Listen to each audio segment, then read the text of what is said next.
Praise the Lord. It's a great joy and a privilege to be with you all in this service.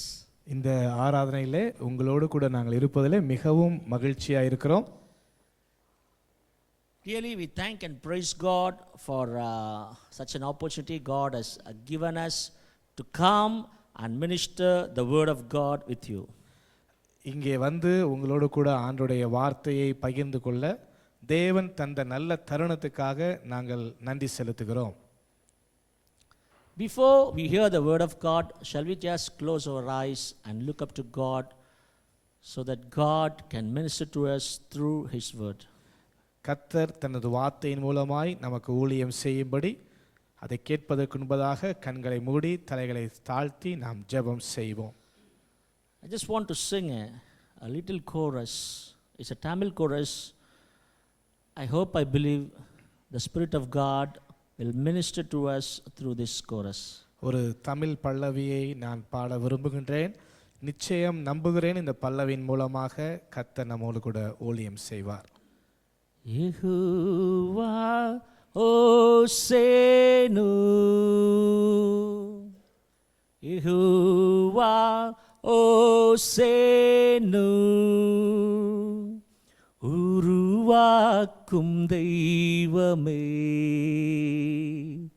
சிருஷ்டிப்பின் தெய்வமே, நீர் உருவாக்கும் தெய்வமே, சிருஷ்டிப்பின் தெய்வமே. There are so many names for our Lord God Almighty. நாம் ஆராதிக்கிற சர்வ வல்லமையுள்ள தேவனுக்கு பல நாமங்கள் வேதத்திலே உண்டு. One of the names of our great God is Jehovah Hosenu. ஒரு உன்னதமான நாமம் யெகோவா ஓசேனுவா இருக்கிறது. The Lord who creates. கர்த்தர் உருவாக்குகிறவராய் The இருக்கிறார். Lord who creates things out of nothing.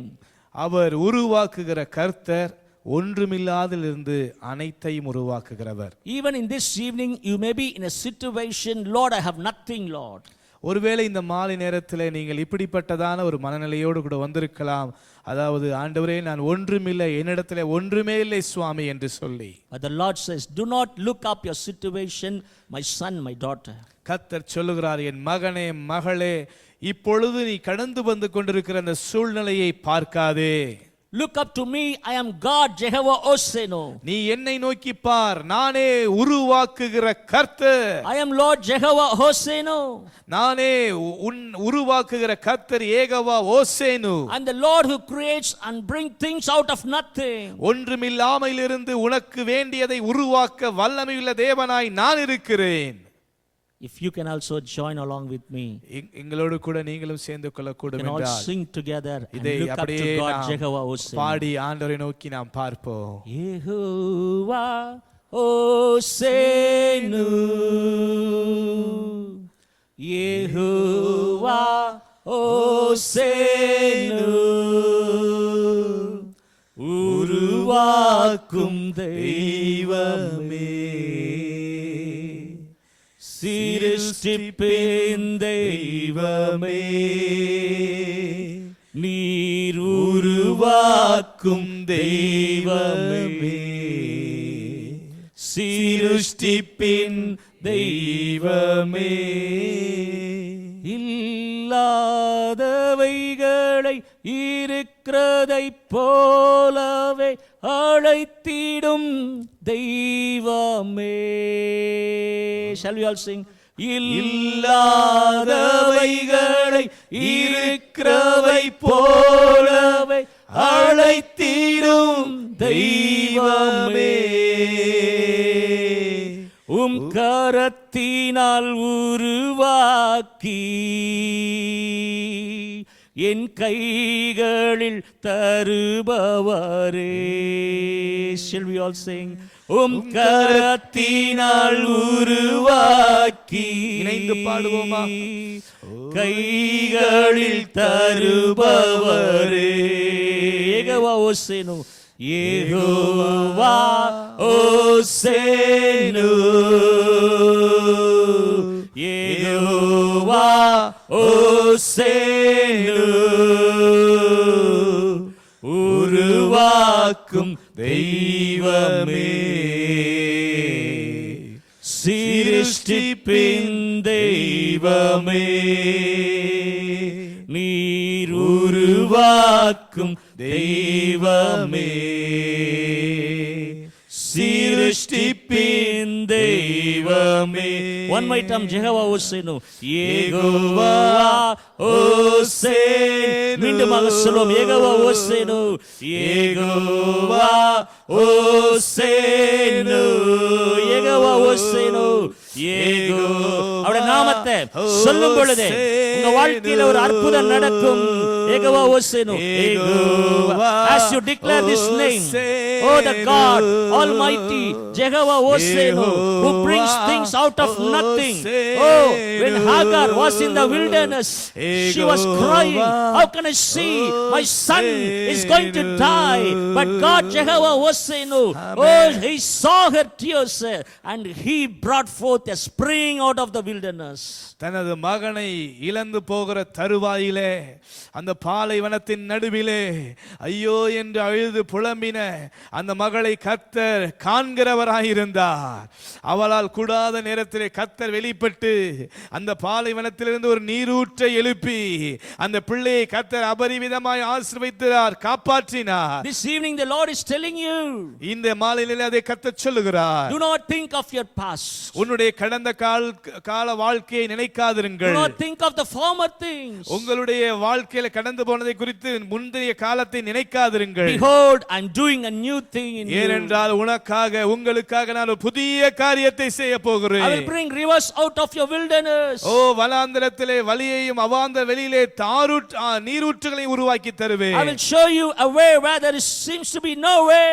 வழி இல்லாத இடத்திலே உனக்காக வழியை திறந்து தருவேன். I am God Jehovah Hosseinu. அவர் யெகோவா ஹோசேனுவாய் இருக்கிறார். Loving heavenly Father, we thank you for this wonderful time. இந்த நல்ல நேரத்துக்காக பிதாவே நன்றியோடு துதிக்கிறோம். Continue to speak to us, Lord, through your word. உம்முடைய வார்த்தையின் மூலமா எங்களோடு தொடர்ந்து பேசும் அப்பா. And manifest your glory, manifest your presence, manifest your power in this place and glorify your holy name. ஆண்டவரே, இந்த இடத்திலே உம்முடைய பிரசன்னத்தை நீ வெளியரங்கமாக்கும், உம்முடைய மகிமையை வெளியரங்கமாக்கும், உம்முடைய கிருபையை அதிகமாய் ஊற்றி உம்முடைய நாமத்தை மகிமைப்படுத்தும் அப்பா. In Jesus' most precious name we pray. விலையேற பெற்ற இயேசுவின் உன்னத நாமத்திலே ஜெபிக்கிறோம் பிதாவே. Amen. Amen. Let's turn to our Bibles to the book of Isaiah. ஏசாயா நிருபத்துக்கு நேராய் நாம் ஏசாயா புத்தகத்தை நேராய் திருப்பிக் கொள்வோம். Chapter 52 verses 1 to 3. 52ஆம் அதிகாரம் முதல் 3 வசனங்களை நாம் வாசிக்க போகிறோம். Isaiah chapter 52 verses 1 to 3. ஏசாயா 52ஆம் அதிகாரம் முதல் 3 வசனங்கள். I'm going to read it for you. நான் உங்களுக்காக வாசிக்க போகிறேன். Pastor will read it in Tamil. Awake, awake, put on thy strength, O Zion. Put on thy beautiful garments, O Jerusalem, the holy city. For henceforth there shall no more come into thee the uncircumcised and the unclean. Shake thyself from the dust. Arise and sit down, O Jerusalem. Loose thyself from the bands of thy neck, O captive daughter of Zion. For thus saith the Lord, ye have sold yourself for naught, and ye shall be redeemed without money. எழும்பு எழும்பு சீயோனே, உன் வல்லமையை தரித்துக்கொள். பரிசுத்த நகரமாகிய எருசலேமே, உன் அலங்கார வஸ்திரங்களை உடுத்திக்கொள். விருத்த சேதனமில்லாதவனும் அசுத்தனும் இனி உன்னிடத்தில் வருவதில்லை. தூசியை உதறிவிட்டு எழுந்திரு. எருசலேமே வீற்றிரு. சிறைப்பட்டு போன சீயோன் குமாரத்தியே, உன் கழுத்தில் உள்ள கட்டுகளை அவிழ்த்து விடு. விலையின்றி விற்கப்பட்டீர்கள், பணமின்றி மீட்கப்படுவீர்கள் என்று கர்த்தர் சொல்லுகிறார். This evening the word of the Lord is coming to you and me. The Lord says, awake, awake, O Zion. ஆண்டவர் இந்த மாலை நேரத்தில் நம்மை பார்த்து சொல்லுகிற ஒரு காரியம், எழும்பு எழும்பு சீயோனே. To whom he will say, awake, awake? யாரை பார்த்து அவர் இப்படியாக சொல்லுகிறார்? Maybe he will, tell those who are sitting, he will say awake, or those who are sleeping, he will say awake, awake.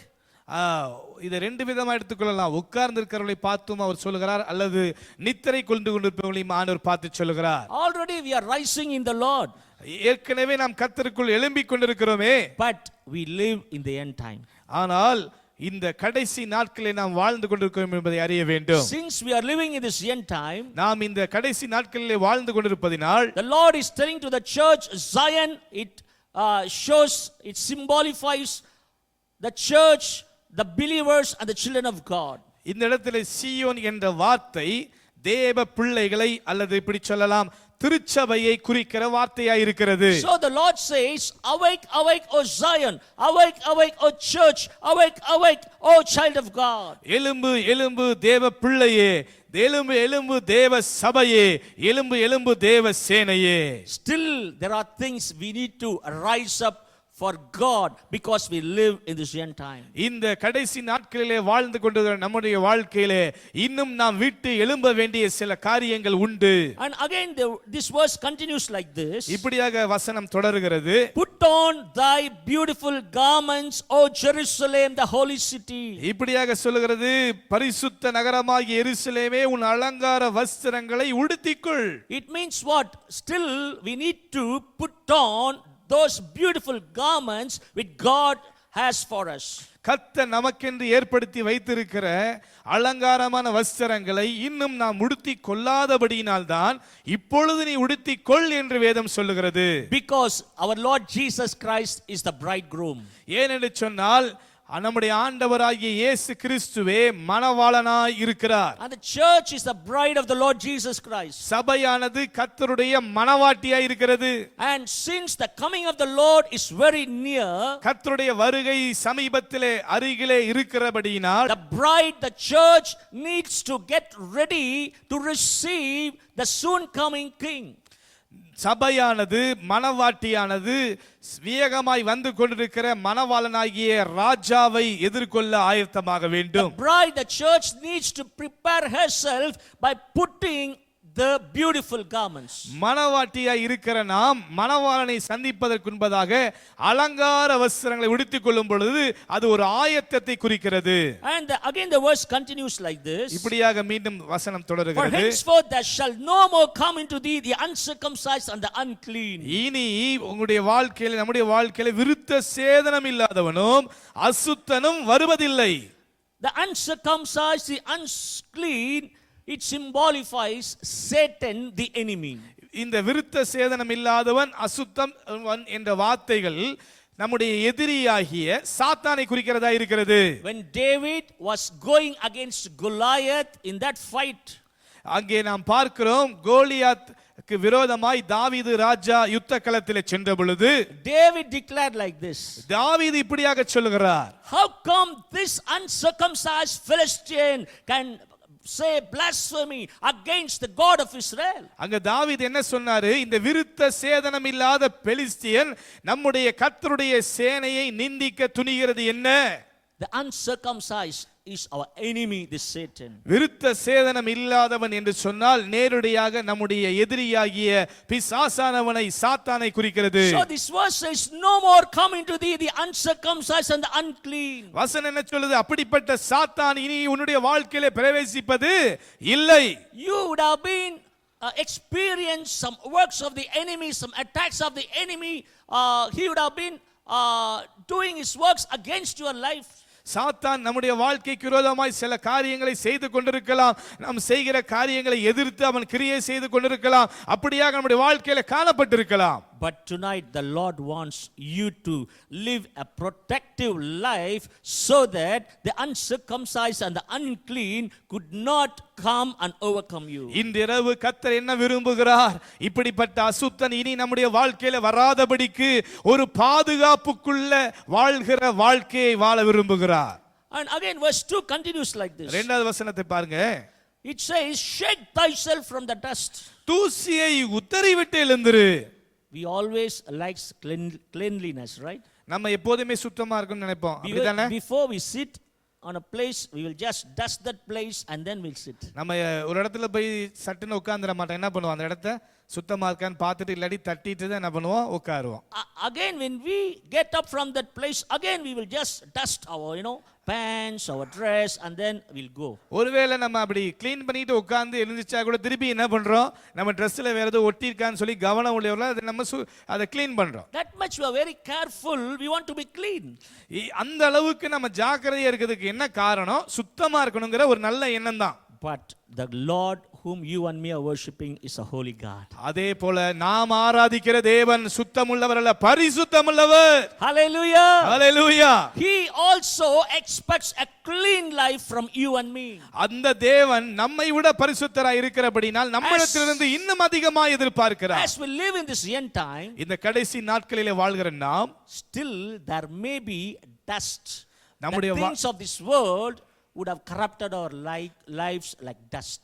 இந்த உலகத்தினுடைய காரியங்கள் தூசியை போல நம்முடைய வாழ்க்கையை எங்கோ பாதித்திருக்க முடியும். That's why the Lord says this evening the time has come for you and me to shake your dust, and then you and me have to rise up. ஆகவே தான் ஆண்டவர் சொல்லுகிறார், நேரம் வந்து விட்டது, கடைசி காலத்திலே வாழ்ந்து கொண்டிருக்கிற திருச்சபையே நீ உன்னை சரி பண்ணிக்கொள், உதரை விட்டு எழுந்திரு. And again the verse continues like this, says arise, and it says sit down. In actual the original translation it says arise and be enthroned. இந்த இடத்துல எழுந்திரு எருசலேமே வீற்றிருன்னு போட்டிருக்குது. வீற்றிருத்தல் என்றால் உட்கார்ந்திருத்தல் என்று ஒரு அர்த்தம் இருக்கிறது. ஆனால் நம்ம மூல மொழிபெயர்ப்பை பார்க்கும் பொழுது அங்கே என்ன வருகிறது என்றால், நீ எழுந்து உனக்குரிய ஸ்தானத்திலே சிங்காசனத்திலே வீற்றிரு.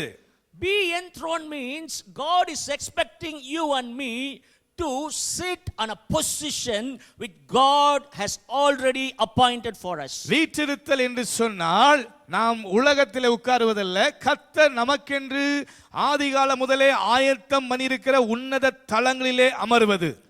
A throne God has prepared for you and me. நமக்கென்று கர்த்தர் ஆயத்தம் பண்ணி வைத்திருக்கிற சிங்காசனத்திலே உட்காருவது. You and me have to rise up to that position, and you and me have to be enthroned. நாம் அந்த சிங்காசனத்திலே உட்காரும் அளவுக்கு வாழ்க்கையிலே நாம் ஒரு உயர்வுக்குள்ளே வர வேண்டும்.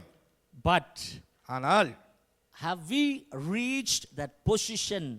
How are we sitting on the throne? Throne shows authority, symbolifies authority and power.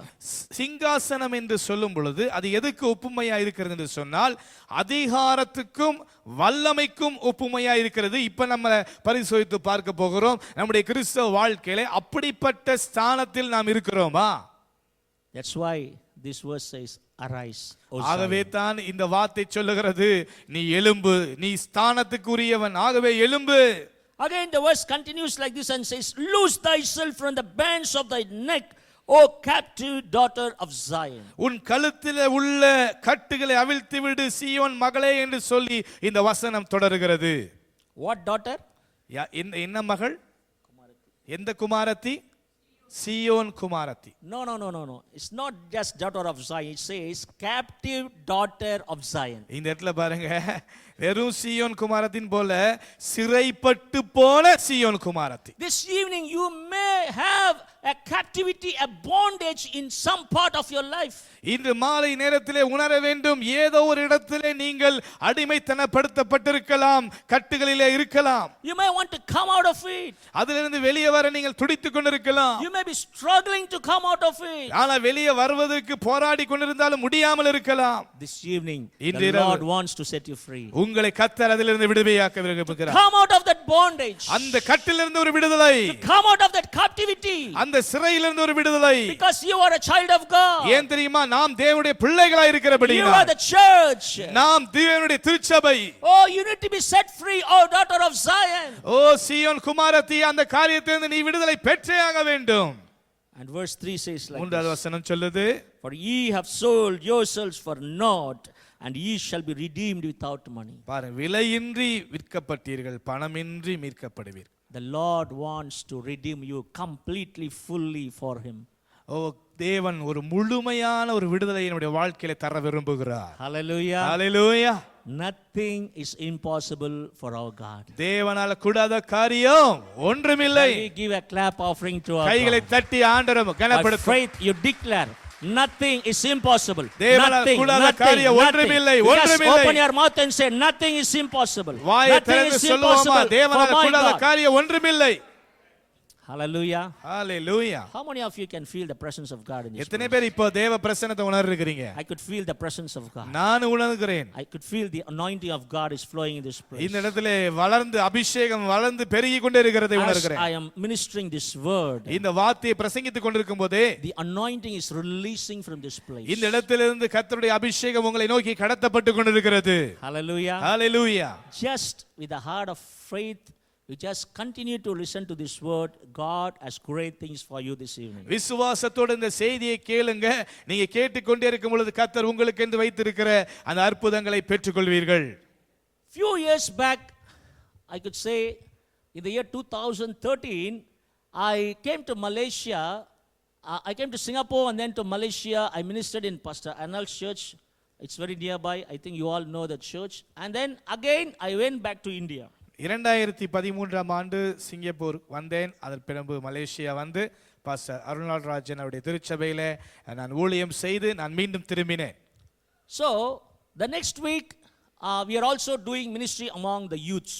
அந்த நான் இங்கே திரும்பின அடுத்த வாரத்திலே அதை தொடர்ந்து வாலிபர்கள் நடுவிலே ஒரு ஊழியத்தை செய்தேன். So we took our youths because that month was a month of May. Lot of youths have vacation, so we took all our youths around 30 to 40 of them, boys and girls, for a retreat center.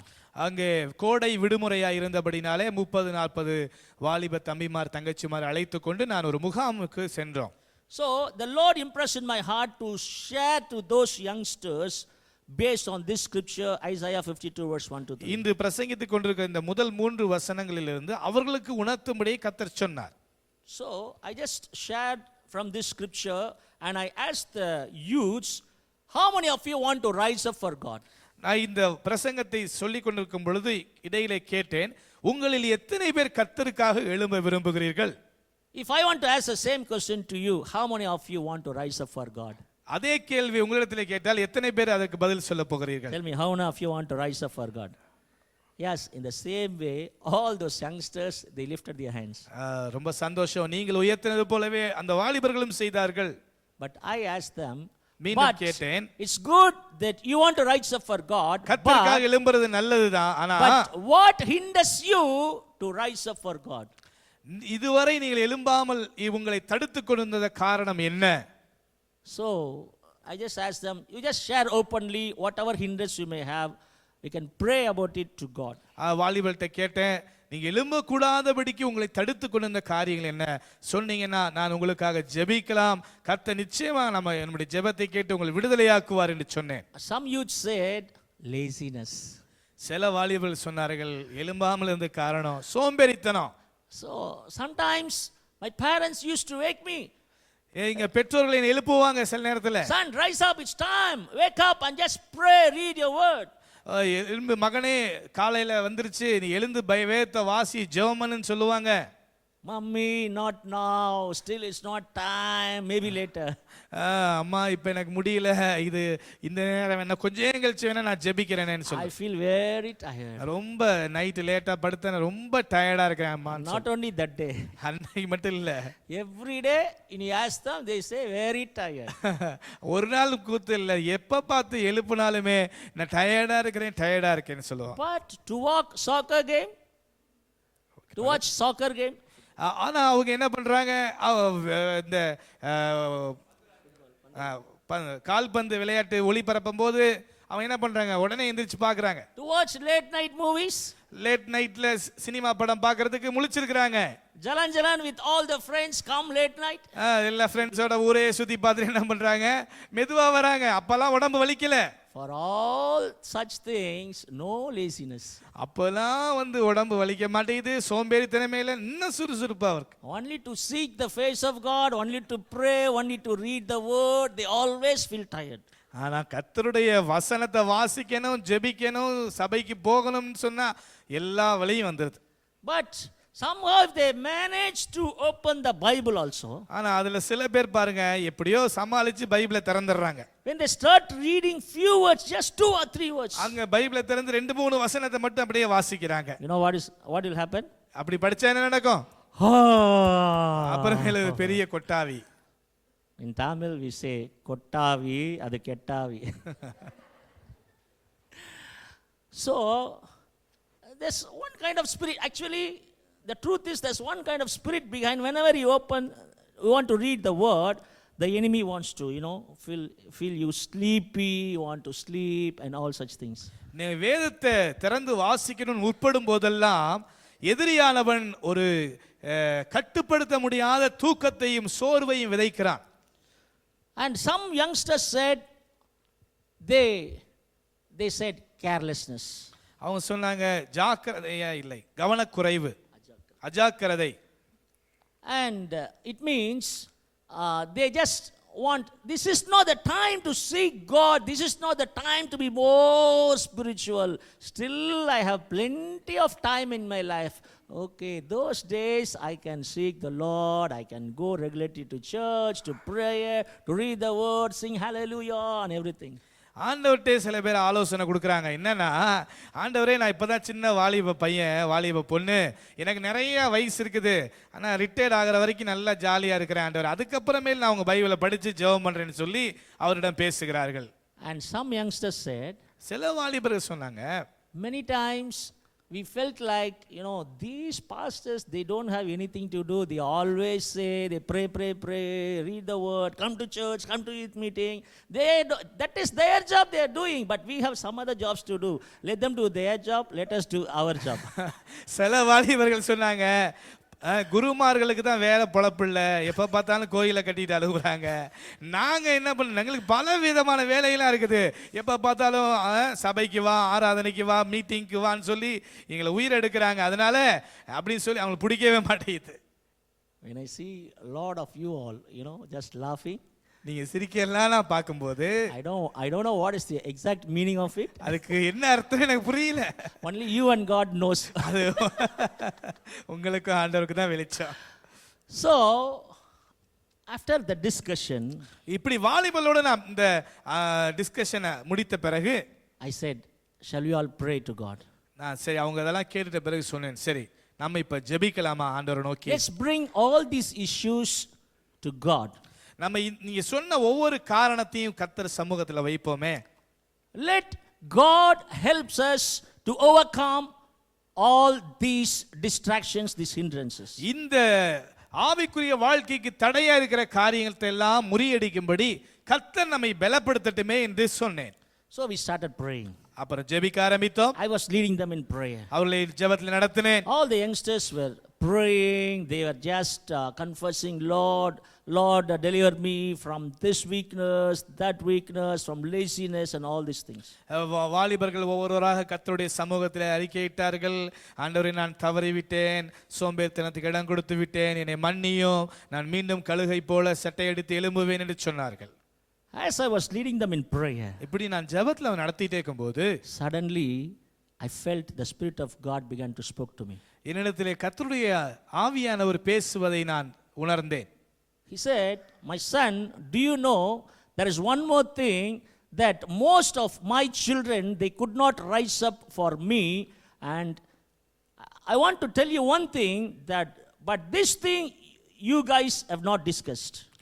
நீங்கள் விவாதிக்காத ஒரு முக்கியமான ஒரு காரணம் உண்டு மகனே, நான் அதை இப்பொழுது உன்னிடத்தில் பகிர்ந்து கொள்ள விரும்புகிறேன் என்று கர்த்தருடைய ஆவியானவர் என்னோடு பேசினார். When I heard this, I was shocked. I said, yes, Holy Spirit, what is that?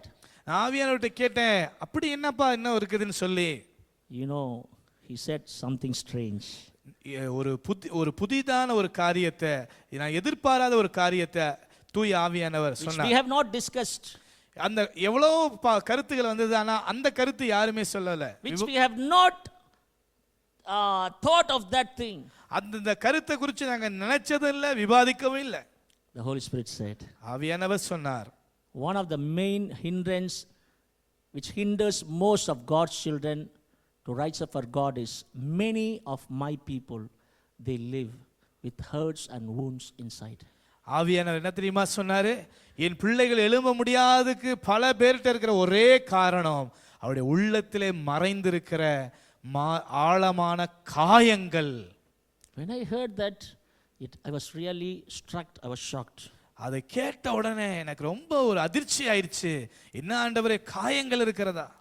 I released those words to those youngsters. அப்பொழுது அந்த கர்த்தர் சொன்ன ஆவியானவர் சொன்ன வார்த்தைகளை வாலிபர்களுக்கு அறிவித்தேன்.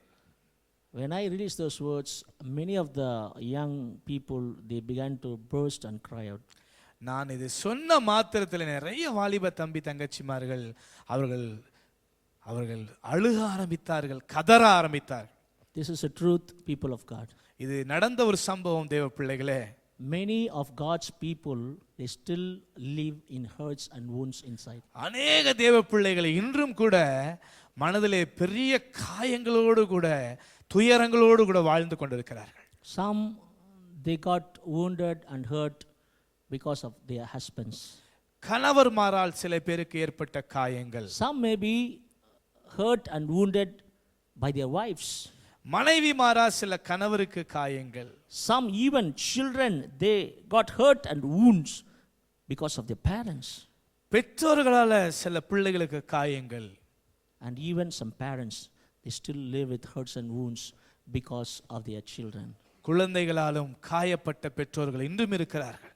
Some, they were cheated or they were just stabbed behind by their own family members.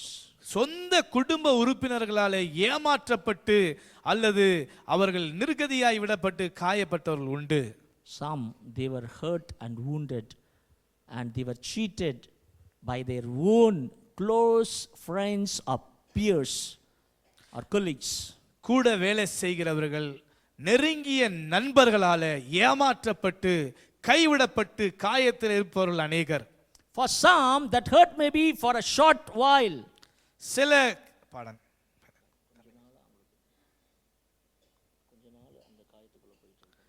சில பேருக்கு பார்த்தீங்கன்னா ஆழமான காயங்கள், ஆனா சில பேருக்கு அந்த காயங்கள் அது குறுகிய கால காயங்களா இருக்கும். For some, they may be going through this hurt and wound for a long period of time. ஆனா சில பேருக்கு பார்த்தீங்கன்னா தொடர்ந்தேச்சியாய் பல நாட்களாய் மாதங்களாய் நேரங்களாய் காயங்கள் இருந்து கொண்டே இருந்திருக்கும். For some, சிலருக்கோ they may carry these hurts and wounds even from their childhood.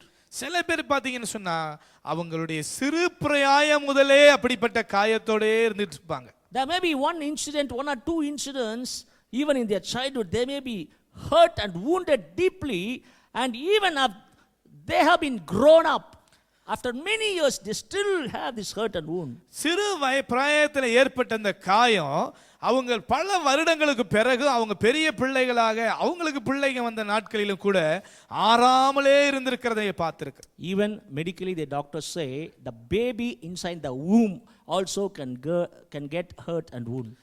மருத்துவர்கள் இப்படியாக சொல்லுகிறார்கள், கருவிலே இருக்கக்கூடிய குழந்தைக்கு கூட இப்படிப்பட்ட காயங்கள் மனதளவிலே ஏற்பட வாய்ப்புகள் இருக்கிறது. If the pregnant woman say, how come I'm going through such difficulties, vomiting, and also I feel very tired and weakness only for this baby, but for the elder son or daughter, I have never experienced like this. If she said such hard and rude words towards that baby, even the baby inside the womb can get hurt emotionally. கருவுற்றிருக்கிற தாயானவள் தன் வாழ்க்கையில் ஏற்படுகிற ஏதோ ஒரு சூழ்நிலை நிமித்தமாக என்னுடைய குழந்தையே, மற்ற குழந்தைகளுக்கெல்லாம் இவ்வளோ பிரச்சனை இல்லை, ஆனால் வயிற்றில் இருக்க இந்த குழந்தைக்கு இந்த குழந்தை நிமித்தம் நான் இவ்வளோ கஷ்டப்படுகிறேன், இவன் உண்டான நேரத்தில் எனக்கு இவ்வளோ பிரச்சனைன்னு சொல்லி வார்த்தைகளை சொல்லும் பொழுது நினைக்கும் பொழுது அந்த எண்ணங்கள் இந்த வார்த்தைகள் ஆழமாய் குழந்தையை பாதிக்கிறது. The hurts and wounds we all go through in different situations in our life. காயங்களும் பாதிப்புகளும் வாழ்க்கையின் பலதரப்பட்ட நேரங்களிலே நம்மை நோக்கி வருகிறது. But if a person still continue to live in that hurt and wound, that is a miserable condition. பாருங்க, வரலாம் போகலாம், ஆனா தொடர்ந்தேச்சியாகவே ஒருவருக்கு காயங்கள் வந்து கொண்டே இருந்தால் அந்த மனிதனுடைய நிலை பரிதாபமான நிலை. If they still live in that hurt and wound, they live a miserable life. அந்த காயத்தோடையே அவர்கள் வாழ்ந்து கொண்டே இருப்பார் என்று சொன்னால் அவர்கள் மிகவும் பரிதாபமான வாழ்க்கையில இருக்கிறார்கள் என்று அர்த்தம். This is one of the deception of the enemy. இந்த காரியமும் பிசாசினுடைய ஒரு வஞ்சகம். The enemy, he uses this hurt and wound to deceive the people of God. எதிரியானவன் என்ன செய்கிறான்? தேவ பிள்ளைகளை மடங்கடிக்கும்படியாக அவர்களை தன்னுடைய வஞ்சக வலையிலே வீழ்த்துகிறான். If they want to pray, if they start praying, after some time, suddenly this pain because of their hurt and wound. ஜெபிக்க வேண்டும் என்று அவர்கள் ஆரம்பித்து ஜெபித்துக் கொண்டிருக்கிற சில நிமிஷங்களிலேயே இந்த காயங்களை அவன் ஞாபகப்படுத்தி ஜெபத்தை நிப்பாட்டுகிறான். How come he can do this to me? How can she can do this to me? How can she can tell bad of me? என்னை குறித்து அவங்க இப்படி பேசலாம், என்னை எப்படி அவங்க பார்க்கலாம், எப்படி 4 பேருக்கு முன்னாடி அவமானப்படுத்தலாம் என்ற எண்ணங்கள் உடனே வருகிறது. Nothing wrong I did. நான் எந்த தப்புமே செய்யலையே, எனக்கு ஏன் இவ்வளவு பாதிப்பு? But they put all the blame upon me. நான் செய்யாத தப்பு எல்லாம் ஒண்ணுமே செய்யல, நான் எல்லாரும் சேர்ந்து என் மேல பழியை சுமத்திட்டாங்களே. Because of such situations, இப்படிப்பட்ட சூழ்நிலைகள் நிமித்தம் காயங்கள் உள்ளே வருகிறது. But this evening the Lord wants to heal all our hurts and wounds. இந்த மாலை நேரத்தில் ஒரு நல்ல செய்தி என்ன தெரியுமா? இப்படிப்பட்ட எல்லா காயங்களையும் ஆண்டவர் இயேசு ஆற்ற விரும்புகிறார். Hallelujah. Hallelujah. Hallelujah. Hallelujah. You and me have to come out of these hurts and wounds. We have to allow ourselves, allow God to heal our hurts and wounds. நீங்களும் நானும் இந்த மாலை நேரத்தில் இப்படிப்பட்ட இந்த அனுபவத்திலிருந்து வெளியே வர வேண்டும் என்று கர்த்தர் விரும்புகிறார். காயங்கள் ஆற வேண்டும், பாதிப்புகள் மாற வேண்டும். The reason is, ஏன் தெரியுமா? a wounded soldier cannot fight the battle. காயப்பட்ட ஒரு ராணுவ வீரன் ஒரு யுத்தத்தை சரியாய் செய்ய முடியாது. You would have seen in the documentary, whenever a war situation is going on, யுத்த களத்தை குறித்ததான குறும் படங்களை நீங்கள் பார்த்திருக்கலாம். அதுல என்ன நடக்கும் தெரியுமா? Now one group of people, they are in they are part of the army, the medical group. They will run with stretchers and then they will carry the wounded soldiers back to the camp. அங்கே யுத்த களத்திலே போர் நடந்து கொண்டிருக்கும் பொழுது மருத்துவ குழுவினர் என்ன செய்வார்கள்? அங்கும் இங்கும் அவர்கள் அந்த ஸ்ட்ரக்சர் எடுத்துக்கொண்டு ஓடி அடிபட்டு கீழே கிடப்பவர்களை தூக்கி கொண்டு வந்து சிகிச்சை கொடுப்பார்கள். Why they do this? ஏன் செய்யறாங்க? For 2 reasons. 2 காரணம் உண்டு. Number 1, முதலாவது, they want to save that soldier. முதலாவது அடிபட்டு விழுந்திருக்கிற அந்த வீரனை காப்பாற்றுவதற்காக. Number 2, இரண்டாவது, that wounded soldier could no longer stand in the forefront and could no longer fight that battle. ஏனென்றால் அடிபட்டு விழுந்த அந்த வீரனானவன் இனிமேல் முன் வரிசையில் நின்று முழு திறனோடு கூட அவனால் யுத்தம் செய்ய முடியாது. As a child of God, you may love God so much. தேவ பிள்ளைகளே, நீங்களும் நானும் கர்த்தரை நேசிக்கிறது உண்மைதான். You may want to rise up for God. ஆண்டவருக்காக எழும்ப நீங்கள் விரும்புகிறீர்கள். You may want to stand in the forefront and you may want to fight the battle of the Lord. தேவனுக்காக முன் வரிசையில் நின்று மிகப்பெரிய காரியங்களை சாதிக்க விரும்புகிறீர்களா? But if you are still going through these hurts and wounds, இவ்வளவு விருப்பம் இருந்தும் உங்களுக்குள்ளே காயங்கள் ஆறாமல் இருக்கும் என்று சொன்னால், பாதிப்புகள் மாறாமல் இருக்கும் என்று சொன்னால், you could not stand in the forefront and you could உங்களால் not fight the முன்பாக battle நின்று அந்த யுத்தத்தை நிறைவேற்ற முடியவே முடியாது. because ஏனென்றால் your hurts and wounds will just suck your energy. உங்களுக்கு ஏற்பட்டிருக்கிற அந்த பாதிப்புகளும் காயங்களும் உங்களுக்குள் இருக்கும் அந்த சக்தியை அது உறிஞ்சி தள்ளிவிடும். It just sucks your strength. அது உங்கள் பலத்தை அது உறிஞ்சி உங்களை பலவீனனாய் மாற்றும். There are 2 groups of people. 2 விதமான ஜனக்கூட்டங்கள் உண்டு. One group, முதல் கூட்டம், we can name them as touch me not group. ஒரு வகையான ஜனங்கள் எப்படின்னா, என்னை தொடாதே, sensitive group. ரொம்ப அவங்க உணர்வு பூர்வமானவர். I think you all know the plant, touch me not.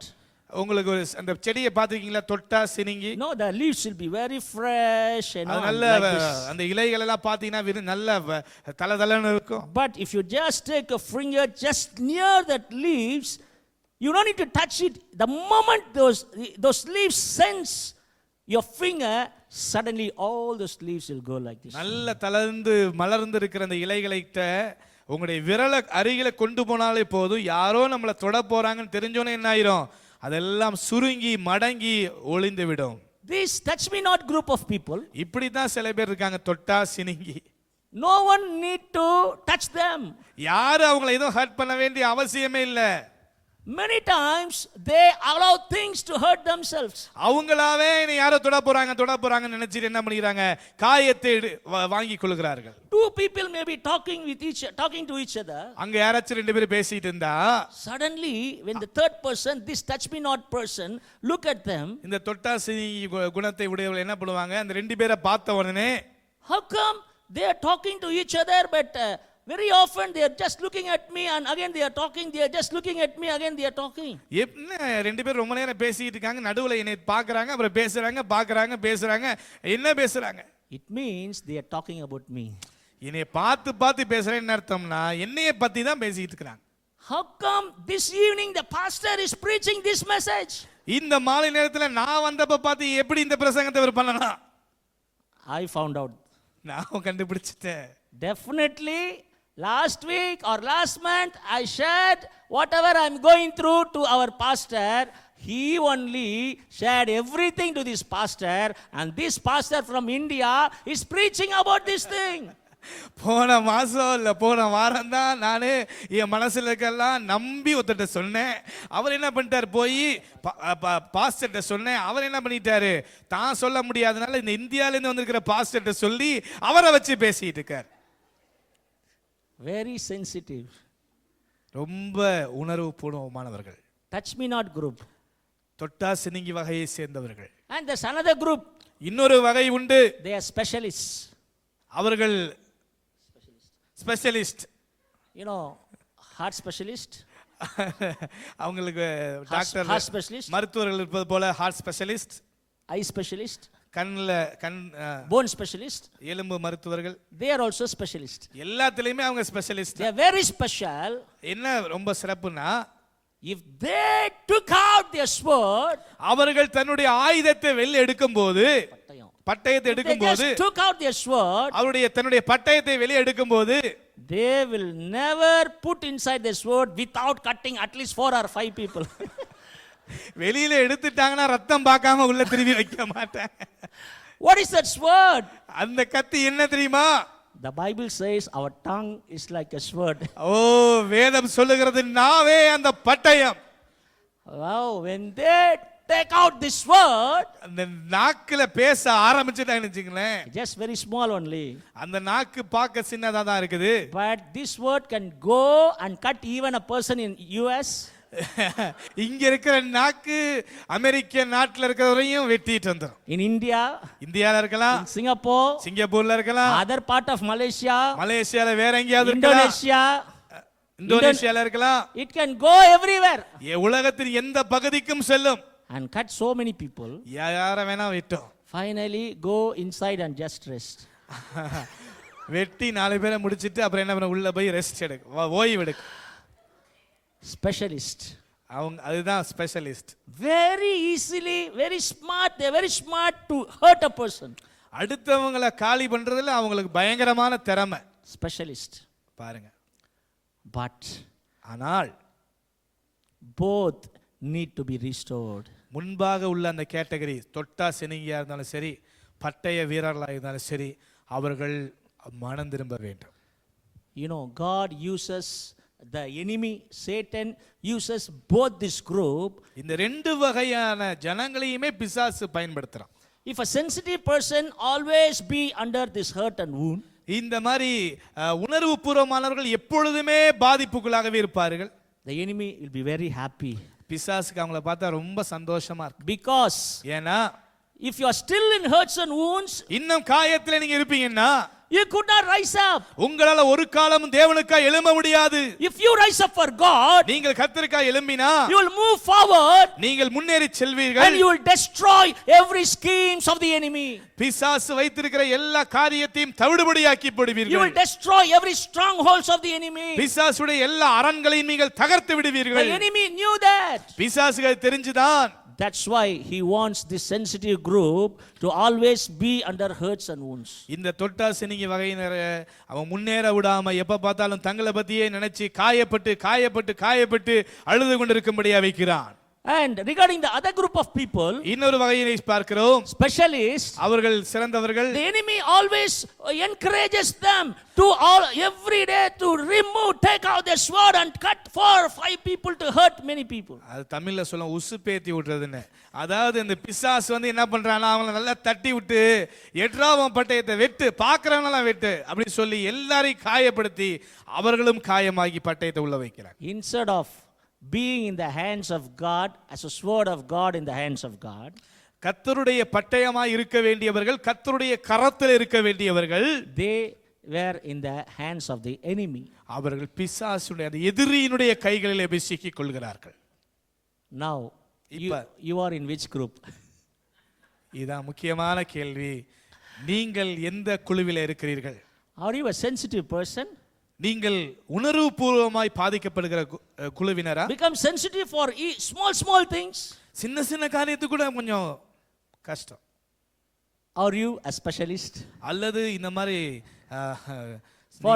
For small things, taking out your big sword.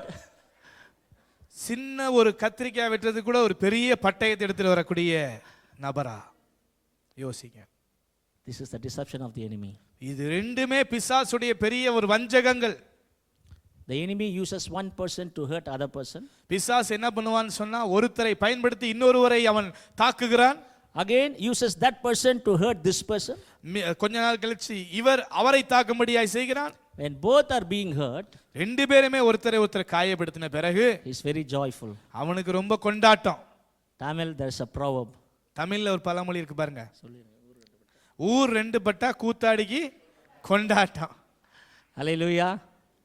So, this evening the Lord wants to restore us from these hurts and wounds. இந்த மாதிரி காயங்களிலிருந்து வெளியே வரும்படியாய் இந்த மாலை நேரத்திலே கர்த்தர் நமக்கு உதவி செய்ய விரும்புகிறார். When I was praying in that youth group prayer meeting, அந்த வாலிப குழுவினரே நான் ஜெபத்தை நடத்தும் பொழுது I asked God, Lord, how to help us to come out of these hurts and wounds. இப்படிப்பட்ட காயங்களை ஆற்ற நான் எப்படி உதவ வேண்டும் ஆண்டவரே? Lord, teach us how to come out of this. இந்த காயங்களிலிருந்து வெளியே வர எங்களுக்கு போதித்தருளும் என்றேன். Lord, please heal all our hurts and wounds. எங்களுடைய மனதில் ஏற்பட்டிருக்கிற எல்லா காயங்களையும் ஆற்றும் ஆண்டவரே. I thought this prayer is more sufficient. God will heal all our hurts. இப்படிலாம் ஜெபிச்சோனே கடவுள் அந்த ஜெபத்தை கேட்டு எல்லாத்தையும் செஞ்சு முடிச்சிடுவார் நினைச்சேன். இதே போதும் நினைச்சேன். But the Holy Spirit said, ஆனால் தூய ஆவியானவர் சொன்னாரு, before you pray for me to heal all your hurts and wounds, இங்க இருக்கிறவருடைய காயங்களை எல்லாம் நான் குணமாக்க வேண்டும் என்று நீ ஜெபிப்பதற்கு முன்பதாக, no, it is for everyone. Before, if anyone wants their hurts and wounds to be healed, இந்த காயங்களிலிருந்து நீங்கள் குணமாக வேண்டும் என்று விரும்புகிற எல்லாரும், before they pray, Lord Jesus, please heal my hurts and wounds, காயங்களை எனக்கு ஆற்றும் ஆண்டவரே என்று ஜெபிப்பதற்கு முன்பதாக, the Lord said, ஆண்டவர் சொன்னாரு, before you pray for yourself, உனக்காக நீ முன்பதாக ஜெபிப்பதற்கு முன்பதாக, you have to pray for someone else. மற்றவர்களுக்காக முதல்ல போய் ஜெபிக்க வேண்டும். Do you know for whom? யாருக்கு தெரியுமா? How many times you also have hurt and wounded others? உன்னால் காயப்படுத்தப்பட்டவர்கள். நீ எத்தனை முறை போய் அடுத்தவங்களை காயப்படுத்தின தெரியுமா? Holy Spirit said many times my people, they make a big issue, a big picture of how, when others hurt them. அவர் மற்றவர்களை காயப்படுத்திட்டாங்கன்னு சொல்லி சின்ன விஷயத்தை கூட ஊதி பெருசாக்கி காண்பித்தவர்கள் உண்டு. But they just don't recognize but how much they also hurt others. நான் மற்றவர்களை எவ்வளவு காயப்படுத்திருக்கேன் என்பதை உணராதபடி இருக்கிறார்களே. If someone wants their hurts and wounds to be healed, யாருக்காவது காயங்கள் ஆற வேண்டும், கர்த்தர் அதை குணமாக்க வேண்டும் என்று விரும்புவார் என்று சொன்னால், before they pray for themselves, அவர்கள் தனக்காக ஜெபித்துக் கொள்வதற்கு முன்பாக first they should pray this prayer. இந்த ஜெபத்தை முதல்ல அவங்க செய்ய வேண்டும். Lord Jesus, forgive me if I have hurt anyone, even in my family or my relatives or anyone. If I have hurt anybody, please forgive me. நான் யாரையாவது காயப்படுத்தி இருந்தால், என்னால் ஒருவேளை மற்றவர்கள் காயப்படுத்தி இருந்தால் அந்த பாவத்தை மன்னியும்னு முதல்ல கேட்கணும். If I have hurt anybody through my words and actions and behaviors, என்னுடைய குணாதிசயத்தினாலோ, என்னுடைய வார்த்தையினாலோ, என்னுடைய செய்கையினாலோ நான் யாரை காயப்படுத்தி இருந்தால் என்னை மன்னியும் ஆண்டவரே.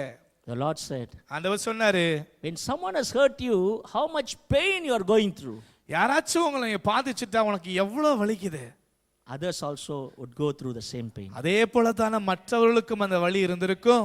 How could not recognize it? எப்படி உன்னால அதை உணராம இருக்க முடியுது? So before I heal your hurts and wounds, உன்னுடைய காயத்தை நான் குணமாக்குவதற்கு முன்பதாக, you pray for God to heal the hurts and wounds of others who have been hurt by you. உன்னால் காயப்படுத்தப்பட்டவருடைய காயங்கள் ஆறும்படியாய் அவர்களுக்காக நீ ஜெபம் பண்ணு. First you pray for them. முதல்ல மற்றவர்களுக்காக JP. Pray to God, Lord heal them. Lord help them to rise up. ஆண்டவரே அவருடைய காயங்களை ஆற்றும், அவர்களை குணமாக்கும், அவர்களை எழும்பும்படி பலப்படுத்தும் என்று JP. And next you pray for yourself. இரண்டாவதாக உன்னுடைய காயங்களை ஆற JP. I thought, okay Lord. And the next thing, if I pray, Lord Jesus, now I already pray for others who has been hurt by me. Now I'm praying for myself. Please heal my hurts and wounds. நான் ஆண்டவர்கிட்ட ஜெபிக்க ஆரம்பித்தேன். ஆண்டவரே என்னால காயப்பட்டவருடைய காயங்கள் ஆறட்டும், அதே போல என்னுடைய காயங்களும் ஆறட்டும் என்றேன். But the Lord said, ஆண்டவர் சொன்னாரு, if you want me to heal your hurts and wounds, நான் உன் காயங்களை குணமாக்க வேண்டும் என்று நீ எண்ணினால், you have to do something. நீ இன்னொரு காரியம் செய்யணும். முதல்ல ஜெபம் பண்ணு. இரண்டாவது ஒரு காரியம். I asked, what is this, Lord? அது என்ன ஆண்டவரேன்னு கேட்டேன். The Lord said, the wounded heart is like a wilderness. காயப்பட்ட இருதயம் வனாந்திரத்துக்கு ஒப்புமையா இருக்கிறது. From that wilderness, your spring should come out of that wilderness. அந்த வனாந்திரத்திலிருந்து நீர் ஊற்று புறப்பட வேண்டும். So that the wilderness, all the dryness shall leave and the wilderness shall become like a fertile land. அந்த வனாந்திரத்திலிருந்து நீரூற்று புறப்படும் பொழுது அது விவசாய பூமியாய் செழிப்பான தோட்டமாய் மாறும். And the Lord said, that spring is nothing but the unconditional forgiveness. அந்த நீரூற்று என்ன தெரியுமா? நீரூற்று என்ன தெரியுமா? எந்த ஒரு நிபந்தனையும் இல்லாத மன்னிக்கிற தன்மை.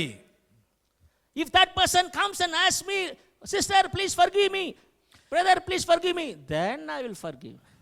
அது எப்படிங்க? அவங்க வந்து கேட்காம நான் மன்னிக்க முடியும். அதனால முதல்ல அவங்க வரணும், அப்புறம் தான் நான் மன்னிப்பேன். Pastor, you don't know my situation. உங்களுக்கு தெரியாது போதகரே, என்னுடைய சூழ்நிலை என்ன என்று தெரியாது. I did anything wrong? I didn't do anything wrong. நான் எந்த தப்பும் செய்யல. They have put all the blame upon me. நான் செய்யாத தப்புக்கெல்லாம் என் மேல பழியை சுமத்திட்டாங்க. Because of that I have lost everything. அதனால நான் எல்லாத்தையும் இழந்து போயிட்டேன் தெரியுமா? You don't know how much pain I'm going through.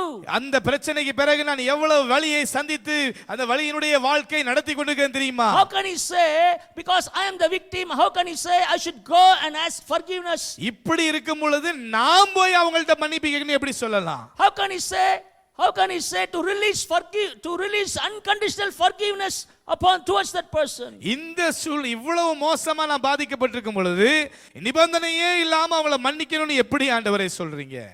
You know what the Lord said? ஆண்டவர் என்ன தெரியுமா சொன்னாரு? Already you became a victim. ஏற்கனவே நீ பாதிக்கப்பட்டிருக்கிற. And along with that, every day you are thinking of that hurt and wound, and every day you are going through a miserable, painful situation.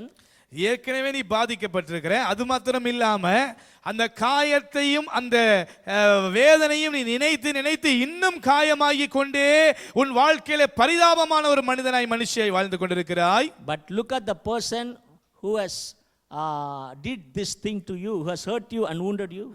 நீ அந்த உன்னை காயப்படுத்தின மனுஷங்களை நோக்கி பாரு, அவங்க என்ன பண்றாங்க? He is very happy. அவங்க நல்ல சந்தோஷமா இருக்காங்க. Very jolly. அவங்க நல்ல மகிழ்ச்சியா இருக்காங்க. He is eating biryani. நல்ல உன்னை திட்டிட்டு பிரியாணி வச்சு சாப்பிடுறாங்க. Every day already you become a victim. நீ ஏற்கனவே பாதிக்கப்பட்ட. But every day, how can you do this to me? Every day you are eating porridge. நீ ஒன்னும் சாப்பிட முடியாம சாப்பிடும் போதெல்லாம் நினைப்பு. அவன் பிரியாணி அவன் சாப்பிட்டுட்டு இருக்கா, நீ கஞ்சி சாப்பிட்டுட்டு என்ன பண்ணிட்டு இருக்கிற? கண்ணீர் விட்டுட்டு இருக்காய். So every day that guy is eating biryani, every day you are having porridge. அவன் பிரியாணி சாப்பிட்றான், நீ ஏற்கனவே பாதிக்கப்பட்டதும் இல்லாம அழுகிறது மட்டும் இல்லாம இப்ப கஞ்சி வச்சு குடிச்சிட்டு இருக்கிற. This is the situation. இதுதான் சூழ்நிலை. If you want to come out of it, நீங்கள் இதிலிருந்து வெளியே வர விரும்பினால், the Lord said, I want you to come out of it. ஆண்டவர் சொல்றார், நீங்கள் இதிலிருந்து வெளியே வர வேண்டும். You are already a victim. You should no longer to be in that pain.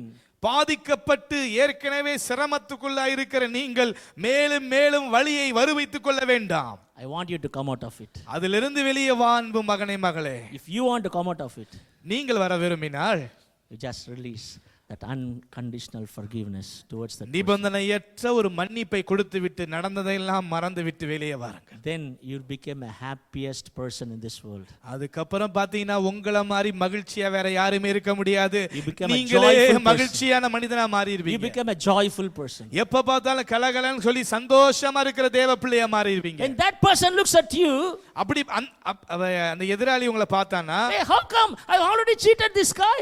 நான் ஏற்கனவே இவனை ஏமாத்தி படுகுழியில தள்ளினேன், ஆனா இவன் நல்லா இருக்கானே எப்படி? I already blamed this guy.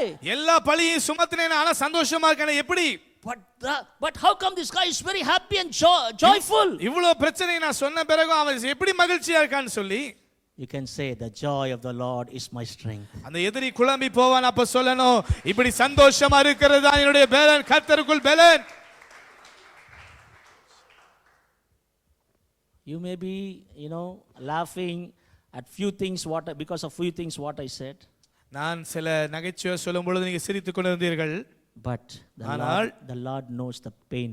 ஆனா நீங்க வெளியில என்னதான் சிரிச்சாலும் உங்களுக்குள்ள இருக்கிற அந்த வலியை கர்த்தர் அறிந்திருக்கிறார். How much pain you are going through. நீங்கள் கடந்து சென்று கொண்டிருக்கிற வேதனையின் பாதைக்கு தேவன் அறிந்திருக்கிறார். It's enough. இது போதும். The Lord wants you to come out of it. அதிலிருந்து நீங்கள் வெளியே வர கர்த்தர் விரும்புகிறார். The Lord wants to heal you. கர்த்தர் உங்களை குணமாக்க விரும்புகிறார். The Lord wants to heal your broken heart. உங்களுடைய நொறுங்கின இருதயத்தை கர்த்தர் காயங்கட்ட விரும்புகிறார். When Jesus told a parable, இயேசு ஒரு உவமானத்தை சொன்னார். One person, he went from Jerusalem to Jericho. எருசலேமிலிருந்து எரிகோக்கு ஒரு மனிதன் பயணப்பட்டான். The thieves surrounded him, stripped him and removed everything, stolen everything. They just beat him and he was like half dead. திருடர்கள் அவனை கைப்பற்றி அடித்து உதைத்து அவன் துணியெல்லாம் கிழித்து அவன் இருந்தெல்லாம் எடுத்துக்கொண்டு அவனை கீழே விழத்தள்ளி குற்றுயிரும் குலையுருமாய் விட்டு சென்றார். A priest came, just looked at him and then passed by. அந்த வழியே ஒரு ஆசாரியன் வந்தார், பார்த்து விட்டு உதவி செய்யாமல் விலகி போனார். A Levite came, he also saw that person. ஒரு லேவியர் வந்தார், அதே போல அவரும் பார்த்து விட்டு எனக்கு ஏன் வம்புன்னு போயிட்டார். But a Samaritan came. ஆனால் ஒரு சமாரியன் வந்தான், stopped his donkey. அவன் தன்னுடைய சுய வாகனத்தை அங்கே கழுதையை நிறுத்திவிட்டு took out the wine and poured wine on his wounds. அங்கே தான் கொண்டு வந்திருந்த அந்த திராட்சை ரசத்தை எடுத்து இவனுக்கு கொடுத்தான். He just poured on his wounds. அவனுடைய காயத்திலே ஊற்றினான். He just poured oil on his wounds. அந்த காயங்களிலே எண்ணெயை ஊற்றினான். He just put a bandage over his wounds. எங்கெல்லாம் அடிபட்டிருக்காங்கலாம் காயங்களை கட்டினான். And took him and make him to sat on the donkey. அவனை அப்படியே தூக்கி கழுதை மேல உட்கார வச்சு took him to the inn and then gave him to the in charge and gave money, whatever expense I can give it to you, he said. அங்கே இருந்த ஒரு சிகிச்சை தளத்திலே கொண்டு போய் அவனை சேர்த்து இவனுக்கு ஆகிற செலவை நானே தருகிறேன் என்று ஒரு அட்வான்ஸ் தொகையை கொடுத்து சென்றான். Tonight, இன்றிரவு that good Samaritan, our Lord Jesus is here. இங்கே நல்ல சமாரியன் நம்முடைய ஆண்டவர் இயேசு இருக்கிறார். He wants to heal you. அவர் நம்மை காயங்கட்ட விரும்புகிறார். He wants to pour out the wine. It symbolifies the blood of the Lord Jesus Christ. இங்கே திராட்சை ரசத்துக்கு ஒப்புமையான தன்னுடைய இரத்தத்தை இயேசு நமக்காக கொடுக்க விரும்புகிறார். He wants to pour his oil, that is his anointing, the Holy Spirit, to heal all your hurts and wounds. பரிசுத்த ஆவியானவருடைய அபிஷேகத்துக்கு அடையாளமாகிய எண்ணெயை நம் சிரசின் மேலே ஊற்ற விரும்புகிறார். Instead of your ashes, he wants to give beauty for ashes. உங்களுடைய சாம்பலுக்கு பதிலாய் தேவன் சிங்காரத்தை உங்களுக்கு ஒரு அழகை ஏற்படுத்த விரும்புகிறார். Instead of a bruised spirit, he wants to clothe you with a garment of praise. ஒடுங்கின ஆவிக்கு பதிலாக துதியின் உடையை உடுத்துவிக்க விரும்புகிறார். Instead of your sorrows, he wants to fill you with the oil of gladness, the oil of joy. துக்கத்துக்கு பதிலாக ஒடுங்கி போன ஆவிக்கு பதிலாக அங்கே ஆண்டவர் மகிழ்ச்சியின் ஆவியை கட்டவிழ்க்க விரும்புகிறார். How many of you want to receive that? இதை எத்தனை பேர் பெற்றுக்கொள்ள விரும்புகிறீர்கள்? The Lord wants no one from this place should go out of this church without that receiving that healing of your hurts and wounds. உங்கள் உள்ளான மனதில் ஏற்பட்டிருக்கிற அந்த காயத்திலிருந்து வேதனையிலிருந்து விடுதலை பெறாமல் ஒருவர் கூட நாம் திரும்பி செல்லக்கூடாது. Outside of the church there are so many people, they are hurt and wounds inside. இந்த சபைக்கு வெளியே இன்னும் அநேகர் காயங்களோடு கூட தான் இருக்கிறார்கள். You and me have to go out and reach out to them, and we have to heal their hurts and wounds. நம்மை குணமாக்குகிற இயேசு நம்மோடு இருக்கிறபடியினால் நாம் வெளியே சென்று அந்த காயப்பட்ட பிள்ளைகளுக்கு நாம் ஊழியம் செய்ய போகிறோம். But you, the daughter of Zion, still under hurts and wounds, how could you rise up and go out and heal the hurts and wounds of the people who are outside there? சீயோன் குமாரத்தியே, இன்னும் கட்டப்பட்ட சூழ்நிலையிலே விலங்கிடப்பட்ட நிலையிலே நீங்களும் நானும் இருப்போம் என்று சொன்னால் எப்படி நம்மால் விடுதலையோடு வெளியே சென்று இந்த உலகத்தில் இருப்பவர்களை சந்திக்க முடியும்? The time has come for the daughter of Zion, the church, to rise up. நேரம் வந்து விட்டது சீயோன் குமாரத்தியே, நீங்களும் நானும் எழும்ப போகிறோம். Come out of our hurts and wounds. காயங்களிலிருந்து வெளியே வாருங்கள். It's enough, my son, it's enough, my daughter. இது போதும் என் அன்பு பிள்ளையே, அன்பு மகனே. Just commit yourself into the hands of God. இப்பொழுதே தேவனுடைய கரத்திலே நாம் பணிவோமா? Release unconditional forgiveness. நிபந்தனையற்ற மன்னிப்பை வழங்க ஆயத்தமாவோம். Release blessings. ஆசீர்வாதத்தை சொல்லுங்கள். You shall rise up. நீங்கள் எழும்பி விடுவீர்கள். Tonight the enemy is going to be put to shame. இன்று இரவு நம்மை மாய்மாலமாய் ஏமாற்றிக் கொண்டிருந்த எதிரியானவன் முகத்திலே கரியை பூச போகிறோம். Tonight the Lord God Almighty is going to be glorified in and through your life. உங்கள் வாழ்க்கையின் மூலமாய் சர்வ வல்லமையுள்ள தேவன் மகிமை அடைய போகிறார். Tonight you are going to be get healed. எல்லா காயங்களும் அங்கே ஆற போகிறது. Why so many going through depression, stress, and because of that diabetes and all heart disease and many sickness. இன்று அநேகர் மன அழுத்தத்துக்குள்ளே மன விரக்திக்குள்ளே செல்கிறார்கள். அதனுடைய ஒரு விளைவு தான் அநேகருக்கு சர்க்கரை வியாதிகளும் பலவிதமான நோய்களும் வருகிறது. Because of these hurts and wounds. இந்த ஆறாத காயங்களும் மாறாத வேதனைகளும். If your hurts and wounds get healed, உங்களுடைய மனதில் இருக்க காயங்கள் ஆறும் என்று சொன்னால் you will be delivered from that stress and depression. நீங்கள் அந்த மன அழுத்தத்திலிருந்து மன விரக்தியிலிருந்து வெளியே வந்து விடுவீர்கள். You can be healed, you can even receive your physical healing. அந்த மன விரக்தியும் மன பிரச்சனையும் மாறும் பொழுது உடனே சரீரத்தில் ஒரு பெரிய ஒரு மாற்றத்தை காண்பீர்கள். These are the length days. இது நாம் கர்த்தருடைய பாடுகளை நினைத்து கொண்டிருக்கிற நாட்கள். We are meditating the crucified Christ. சிலுவையிலே நமக்காக அர்ப்பணித்த ஆண்டவரை நாம் தியானித்துக் கொண்டிருக்கிறோம். You know, Jesus was wounded. அங்கே பாருங்க, சிலுவையில இயேசு காயப்பட்டவராய் தொங்கிக் கொண்டிருக்கிறார். Many times we claim the wounds of the Lord Jesus Christ only for our physical healing. நிறைய நேரங்களில் சிலுவையின் தழும்புகள் நம்மை குணமாக்குறது என்று சொல்லும் பொழுது அது சரீர ஆரோக்கியத்துக்காக மாத்திரம் என்று எண்ணிக்கொண்டிருக்கிறோம். You know, that day the Holy Spirit told me. ஆனா பரிசுத்த ஆவியானவர் சொன்னாரு, I learned a new thing. நான் ஒரு புதிய காரியத்தை கற்றுக்கொண்டேன். He said, அது என்னன்னா, my son, do you know why I have been pierced by the spear on my chest? என்னுடைய நெஞ்சிலே அந்த ஈட்டி ஊடுருவும்படி நான் ஏன் விட்டு கொடுத்தேன் தெரியுமான்னு சொன்னார். And they pierced his chest, just few drops of blood and water came out. அவருடைய அந்த நெஞ்சை ஈட்டினாலே அவர்கள் குத்தின பொழுது அங்கிருந்து சில துளிகள் இரத்தமும் தண்ணீரும் வெளியே வந்தது. Our heart is inside our chest. நம்முடைய நெஞ்சிலே தான் நெஞ்சுக்குள் உள்ளே தான் இருதயம் இருக்கிறது. The Lord said, I have wounded not only for the to heal the physical sickness of my children, but also to heal the hurts and wounds inside their hearts. என்னுடைய தேவ பிள்ளைகளுடைய சரீர சுகத்துக்காக மாத்திரம் சிலுவையிலே தொங்கவில்லை மகனே, அவருடைய இருதயங்களின் காயங்களும் மாற வேண்டும் என்பதற்காகத்தான் நான் அந்த தழும்பை ஏற்றுக்கொண்டேன் என்று சொன்னார்.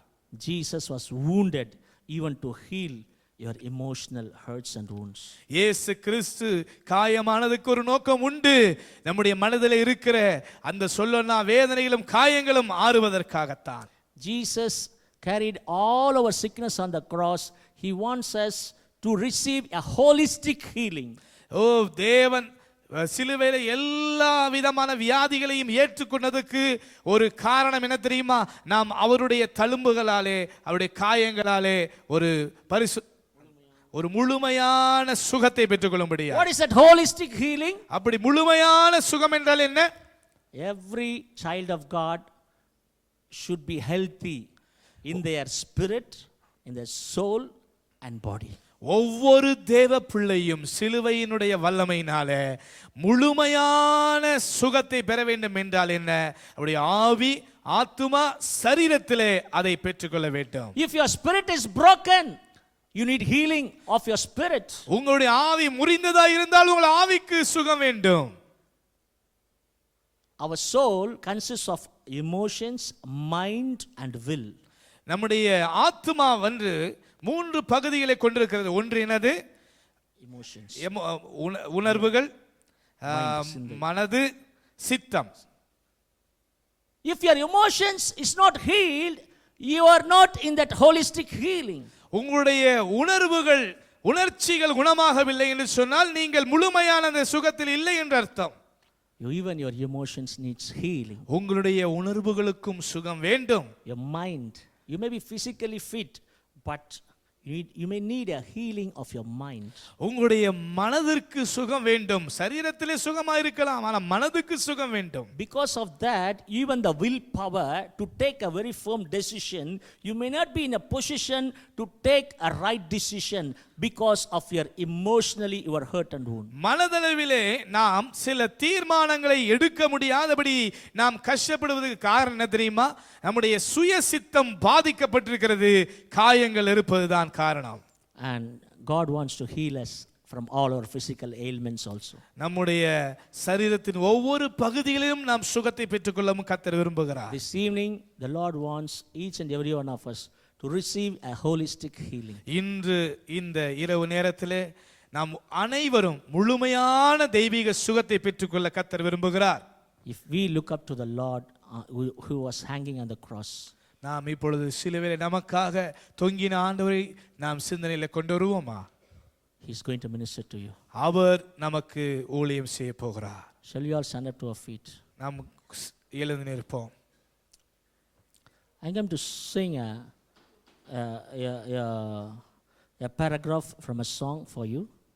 ஒரு பாடலுடைய ஒரு அடியை நான் பாட விரும்புகிறேன். If it's a Tamil song, if you may know this song, please sing along with me. Tamil பாடல் தான், உங்களுக்கு தெரிந்திருக்கும் என்றால் தயவு செய்து நம்ம எல்லாம் சேர்ந்து அதை பாடுவோம். I want all of you to just close your eyes. இந்த நேரத்தில் நாம் கண்களை மூடி இருப்போம். எல்லாரும் கண்களை மூடிக்கொள்வோம். Because this is the time that you need to speak to God for God to heal all your hurts and wounds. இந்த நேரத்திலே நீங்கள் தேவனோடு பேச வேண்டும். தேவன் உங்களுடைய காயங்களை கட்டும்படியாய், குணமாக்கும்படியாய். என் இதயத்தின் காயங்கள் ஆற்றிடும் எந்தன் இயேசையா. எல்லாரும் சேர்ந்து சொல்லுவோமா? என் இதயத்தின் காயங்கள் ஆற்றிடும் எந்தன் இயேசையா. கரை காணா படகை போல தடுமாறும் வாழ்க்கையா. கரை காணா படகை போல தடுமாறும் வாழ்க்கையா. என் இதயத்தின் காயங்கள் ஆற்றி. கேளுங்க ஆண்டவர்கிட்ட. எந்த நேசையா என் இதயத்தின் Lord Jesus, heal all my hurts, heal all my wounds, Lord. I cry unto you. I need a healing tonight. காணாமல் போன ஆடு நான், என்னை தேடி வந்தீரையா. சொல்லுவோமா? காணாமல் போன ஆடு நான், என்னை தேடி வந்தீரையா. கரை காண கரை காணா படகை போல தடுமாறும் வாழ்க்கையா, கரை காணா படகை போல தடுமாறும் வாழ்க்கையா, என் இதயத்தின் காயங்கள் ஆற்றுங்க ஏசப்பா. அவரை பார்த்து கேட்போமா, என் இதயத்தின் காயங்கள் please heal me Lord, heal every hurt, heal every wound Lord. என் இதயத்தின் the hurts and wounds which are there for so long, for so many years I couldn't open this to anybody. என் இதயத்தின் காயங்கள் I am keeping this hurt and wounds for so many years. எந்தன் இயேசையா, I have never opened it to anyone and I could not open it to anyone. இந்த காரியத்தை நான் யார்கிட்டயும் சொன்னதில்லை, சொல்லவும் முடியாத ஒரு காரியம். If you are a person going through such a pain, இப்படிப்பட்ட காரியத்தை உடையவர்களாய் வேதனையில நீங்கள் இருப்பீர் என்று சொன்னார், tonight the word of the Lord is for you, my son. உங்களுக்கு தான் கர்த்தருடைய வார்த்தை நேராக வந்து கொண்டிருக்கிறது. My daughter, the word is coming towards you. கர்த்தருடைய வார்த்தை உங்களுக்கு நேராய் வருகிறது. Oh rabala shataraba. Thank you Holy Spirit. I feel the Holy Ghost is ministering to his children. தூய ஆவியானவர் இன்றும் உங்களுக்கு உதவி செய்து கொண்டிருக்கிறார், ஊழியம் செய்து கொண்டிருக்கிறார். Oh, the things which no man could see deep down in your heart. உங்கள் ஆழமான இருதயத்திலே இருந்த அந்த காரியத்தை எந்த மனிதனும் பார்க்கவில்லை. Just allow the Holy Spirit to minister to you. கர்த்தருடைய ஆவியானவர் உங்களுக்கு ஊழியம் செய்ய விட்டு கொடுங்க. Allow him, allow him. கொடுங்க. Do not harden your heart. உங்கள் இருதயத்தை நீங்கள் கடினப்படுத்த வேண்டாம், விட்டு கொடுங்க. நீங்க பேசுங்க ஆண்டவரோடு, அவர் உங்களோடு கூட பேசட்டும். Don't say I'm okay, don't say I'm okay. நான் நல்லா தான் இருக்கேன் உங்களை நீங்கள் சரி பண்ணிக்கொள்ள வேண்டாம். This is the night of breakthrough. இந்த இரவு ஒரு விடுதலையின் இரவு. This is a night of breakthrough. இன்று ஒரு விடுதலையின் இரவு. This is a day of breakthrough for you. இது ஒரு விடுதலையின் நாள். The Lord wants to come out of all your hurts and wounds. உங்கள் காயங்களிலிருந்து நீங்க வெளியே வரும்படியாய் கர்த்தர் அழைக்கிறார். I just want you to repeat this prayer after me. நான் சொல்லுகிற ஜெபத்தை தயவு செய்து இந்த பின்பாக சொல்லுவீங்களா? Lord Jesus, can all of you can repeat in English or anyone needs in Tamil? தமிழ்ல தான் நான் சொல்லணும், எனக்கு இங்கிலீஷ்ல தெரியாது சொல்றவங்க யாராவது இருக்கீங்களா? கை தூக்கி காட்டுங்க. எனக்கு தமிழ்ல கட்டாயம் சொல்லி அவனை யாராவது இருக்கீங்க? ஐயா நீங்களா? ஓகே சரி ஐயா நீங்க இருக்கிறீங்க. Okay now first I tell this in English, then I tell this in Tamil. Lord Jesus, thank you for speaking to us through your word. ஆண்டவராக இயேசுவே, உம்முடைய வார்த்தை மூலமாய் என்னோடு கூட பேசினதற்காக உமக்கு நன்றி. Lord Jesus, I pray, if I have hurt someone through my words and through my actions, please forgive me. ஆண்டவரே, யாரையாவது என் வாயின் வார்த்தைகளினாலே ஆண்டவரே செயல்களினாலே காயப்படுத்தி இருந்தால் என்னை தயவாய் மன்னியும். Lord Jesus, wherever that person may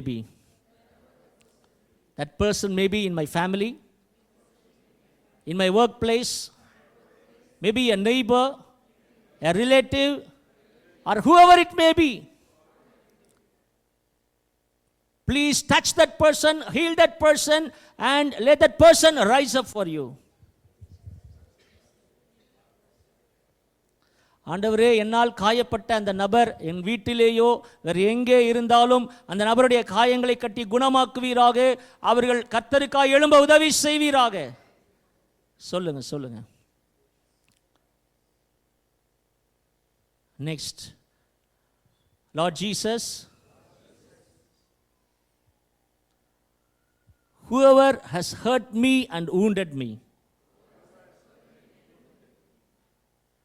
I release an unconditional forgiveness towards that person. I release it right now. I release it right now. ஆண்டவரே, என்னை காயப்படுத்தினது யாரா இருந்தாலும், காயப்படுத்தினது யாரா இருந்தாலும் இப்பொழுதே நிபந்தனையற்ற ஒரு மன்னிப்பை மனப்பூர்வமாய் என் உள்ளத்திலிருந்து கட்டவிழ்க்கிறேன். மனப்பூர்வமாய் அந்த நபரை நான் மன்னிக்கிறேன். I forgive that person unconditionally. Lord Jesus, heal all my hurts and wounds. இயேசுவே, என் காயங்களை எல்லாம் கட்டி குணமாக்கு. As you are praying this prayer, the healing power of the Lord Jesus Christ is coming inside of you. இந்த ஜெபத்தை நாம் சொல்லிக்கொண்டே இருக்கும் பொழுது கர்த்தருடைய ஒரு தெய்வீக சுகமளிக்கும் வல்லமை நம்முடைய இருதயத்தில் இறங்கி கொண்டிருக்கிறது. Right now it's coming. இது இப்பொழுதே இறங்குகிறது. It's coming into your heart. உங்கள் இருதயத்துக்குள்ளே வருகிறது. God is healing all your hurts and wounds. உங்களுடைய எல்லா காயங்களையும் ஆண்டவர் தொடுகிறார், மாற்றுகிறார். ஓ, சுகமாகுங்கள். இயேசுவின் நாமத்திலே சுகமாகுங்கள். The Holy Spirit is touching each and every one of you. உங்கள் ஒவ்வொருவரையும் ஆண்டவர் தொடுகிறார். Oh, his wounded hands is coming upon you. கர்த்தருடைய காயப்பட்ட கரம் உங்களுக்கு நேரே வருகிறது. Oh, some of you are feeling, நீங்கள் இப்போ யாரோ ஒருத்தர் இப்படி உணர்கிறீர்கள், a hand just come and removing something from your heart right now. உங்களுடைய இருதயத்திலிருந்து ஏதோ ஒரு பாரமான காரியத்தை கர்த்தருடைய கரம் அப்படியே வெளியே எடுக்கிறது போல உணர்கிறீர்கள். Yes, receive that healing, my sister. நீங்கள் பெற்றுக்கொள்ளுங்க அந்த சுகத்தை. இயேசுவின் நாமத்தில் receive that healing. சகோதரியே, பெற்றுக்கொள். I feel to some the Lord is just reminding the things what happened in your life. யாருக்கோ கர்த்தர் தங்கள் வாழ்க்கையில் நடந்ததை இப்பொழுது ஞாபகப்படுத்திக் கொண்டிருக்கிறார். அதை நினைத்து இப்பொழுது நீங்க கண்ணீர் வடித்துக் கொண்டிருக்கிறீர்கள். Amen. You are just crying thinking of that incident. அந்த நிகழ்வை நீங்கள் எண்ணி இப்பொழுது கண்ணீர் வடித்துக் கொண்டிருக்கிறீர்கள். But ஆனால் the Lord says he is going to make a full stop for this. ஆனா கர்த்தர் சொல்லுகிறார், அந்த பிரச்சனைக்கு நான் ஒரு முற்றுப்புள்ளி வைக்க போகிறேன். You have cried enough. நீங்கள் அதிகமாய் அழுது விட்டீர்கள், போதும் அழுதது. You have went through that pain enough. நீங்கள் கடந்து சென்ற அந்த வேதனையின் பாதை போதும் என்கிறார். The time has come. நேரம் வந்து விட்டது. The restoration is coming. வாழ்க்கையில கர்த்தர் உங்களை புதுப்பிக்கிறார். Whatever the locusts have eaten, உங்கள் வெட்டுக்கிளி எதெல்லாம் பட்சித்ததோ, whatever the grasshoppers have eaten, இந்த வெட்டுக்கிளி எதெல்லாம் பட்சித்ததோ, whatever the worms have eaten, புழுக்கள் எதையெல்லாம் தின்றதோ, I will repay you back the years you have lost your blessing. நீங்கள் இழந்ததை எல்லாம், வருட கணக்க இழந்ததை எல்லாம் திருப்பிக் கொள்ளும்படியாய் கர்த்தர் உங்களுக்கு விளைவின் பலனை தர போகிறார். Receive that blessing. பெற்றுக்கொள்ளுங்கள் ஆசீர்வாதத்தை. ஆசீர்வாதத்தை பெற்றுக்கொள்ளுங்கள். The power of God is coming. கர்த்தருடைய அக்கினி வருகிறது. He's filling this house of God right now. கர்த்தருடைய ஆவி இந்த வீட்டில் இருக்கிறது. கர்த்தருடைய ஆவி இறங்குகிறது. கர்த்தருடைய ஆவி இறங்குகிறது. Let's clap hands and glorify. கைகளை தட்டி ஆண்டவரை மகிமைப்படுத்துவோம். எல்லாரும் கைகளை தட்டி. Oh raba baba saka malahata rashaka raba laba raba. நிறுத்த வேண்டாம். ரபா ஹலபா ரபா லபா. சாம்பலுக்கு பதிலாய் சிங்காரத்தை தருகிறார். Beauty for ashes. Is giving beauty for ashes. Oh raba laba. ஒடுங்கின ஆவிக்கு பதிலாய் துதியின் ஆடையை தருகிறார். ரிபா ஹலபா ரபா லபா. Garment of praise instead of bruised spirit. Garment of praise. Hallelujah. Oil of gladness, oil of joy instead of your sorrows. உன் துயரத்துக்கு பதிலாக, துக்கத்துக்கு பதிலாக, அன்பு பிள்ளையே, இதோ ஆண்டவர் ஆனந்த தைல அபிஷேகத்தினால் இப்பொழுதே உன்னை நிரப்புகிறார். இது ஆனந்த தைல அபிஷேகம். Oil of joy, oil of gladness. Now you are going to laugh at the enemy. சத்ருவை பார்த்து நகைக்க போறீங்க, சத்ருவை பார்த்து சிரிக்க போறீங்க, உங்க பிரச்சனையை பார்த்து சிரிக்க போறீங்க. Yes. Shada raba laba raba baba. Ora baba baba baba baba baba. Ora baba baba baba. Laugh at the enemy. Yes, laugh at the enemy. உங்க பிரச்சனையை பார்த்து சிரிங்க. உங்க பிரச்சனை மலை போல இருக்கலாம். Your problem seems to be like a mountain. Problems are coming to your problem seem to be like a mountain. Laugh at it. Siringa. Oh rada. Yes. The Lord has filled you, sister, with the oil of joy. Yes. oil of gladness, oil of gladness, oil of gladness. Yes, laugh at the enemy, laugh at the problem, laugh at the problem. Power of God has touched many. Rada rada, riba haba raba shata, rikala bara bara bara bara bara bara. Oh, God is Oil healing of you, sister. gladness. The Lord has touched you. ஆண்டவர் உங்களை of தொட்டுட்டாரு, gladness. தொட்டுட்டாரு. அந்த Oil of gladness. எல்லா விதமான அந்த வலியெல்லாம் இழுத்து ஆனந்த போட்டாரு. தைலம் நீங்க அபிஷேகம். சுகமடைஞ்சிட்டீங்க, சுகமடைஞ்சிட்டீங்க. ஆனந்த தைலத்தின் Receive, அபிஷேகம். receive, ஆனந்த receive, தைலத்தின் receive, receive. அபிஷேகம், ஆனந்த தைலத்தின் அபிஷேகம், ஆனந்த Now. தைலத்தின் அபிஷேகம் உங்க மேல இறங்கி இருக்கிறது. காயங்களை கர்த்தர் கட்டி இருக்கிறார், ஒரு Now. விடுதலையை கட்டவிழ்த்திருக்கிறார். Now, இப்பொழுது as we are standing, நின்று கொண்டே இருக்கும் பொழுது now our dear pastor, Pastor John Prabhu, he will lead us in prayer. Whatever revelations the Holy Spirit will give, he will say and he will pray for you. ஆமென். நான் நின்று கொண்டே இருக்கும் பொழுது pastor John பிரபு அவர்கள் வந்து கர்த்தர் உங்களுக்கு சொல்லுகிற வார்த்தைகளை சொல்லி ஜெபிப்பார்கள். கர்த்தர் நம்மோடு கூட You may பேசுவார். remain standing, just close your eyes. நாம் அப்படியே கண்களை மூடி நின்று கொண்டே இருப்போம் சில நிமிஷங்கள். ஸ்தோத்திரம். We are going to finish within 5 minutes. இன்னும் 5 நிமிடத்தில் எல்லாத்தையும் நாம் முடித்து விடுவோம். Thank you Holy Spirit. Thank you Lord.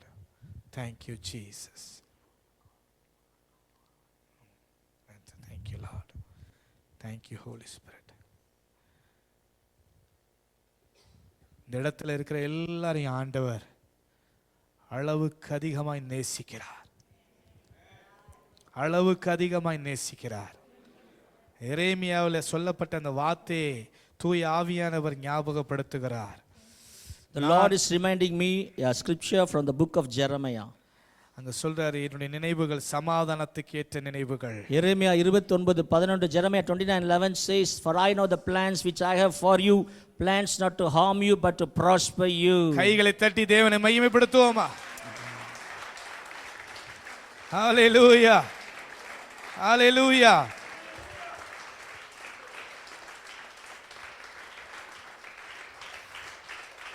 Thank you Lord, thank you Lord, thank you Lord, thank you Lord.